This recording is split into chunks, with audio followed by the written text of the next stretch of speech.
La Seap Dallicardillo ha vinto il derby siciliano contro il Modica ed ha conquistato il primo posto in classifica. Scavalca il Cerignole, balza da sola al comando nel campionato di Serie B1 e si qualifica per le Final Four di Coppa Italia di categoria.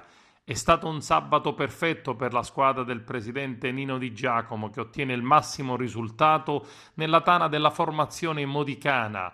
Il derby siciliano, bello e avvincente, è terminato 3-1 con questi parziali: 19-25, 25-19, 16-25, 19-25.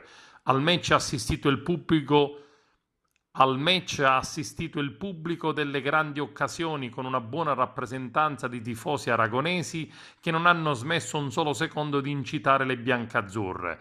Il coach Luca Secchi, privo delle infortunate Donà e Vittorio e con Falcucci in campo, con un dito della mano sinistra fratturato, ha schierato Trabucchi in regia, Aricò posto, con Posto e Manzano al centro, Moneta schiacciatrice e Parisi nel ruolo di libero. Un solo cambio durante il secondo set, con Baruffi al posto di Trabucchi. In panchina anche il nuovo acquisto, il libero Fabiola Ruffa.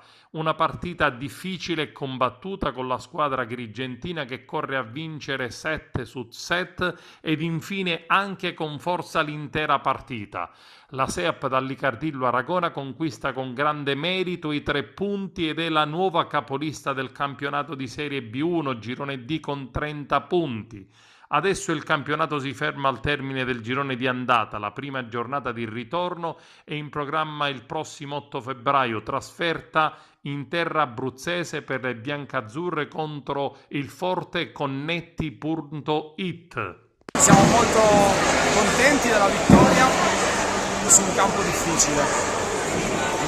La classifica sinceramente adesso è ai fini del campionato, non dice niente, però siamo molto contenti perché il primo posto significa l'ingresso in Coppa Italia e dopo la sconfitta di Santa Teresa non ci credeva nessuno, probabilmente ci credevamo solo noi al lavoro in palestra giorno dopo giorno, rimbrotto dopo rimbrotto, e ce l'abbiamo messa tutta andando contro tutto e tutti, perché un periodo così sfortunato sotto il profilo fisico credo ne ho vissuti pochi nella mia carriera. Sono felicissima del carattere delle mie ragazze, veramente è andata bene e sono contenta di come hanno risposto. Come hai detto giustamente, abbiamo avuto diverse difficoltà in settimana, il nostro capitano fuori, è stato seguito egregiamente da Carlina, ma già da partita, il nostro libero che è stato allo stesso modo seguito egregiamente da Ciccia. Però sono felicissima, io sono la prima tifosa sfegatata, quindi questo risultato mi rende orgogliosissima e veramente sono felice, sono contenta.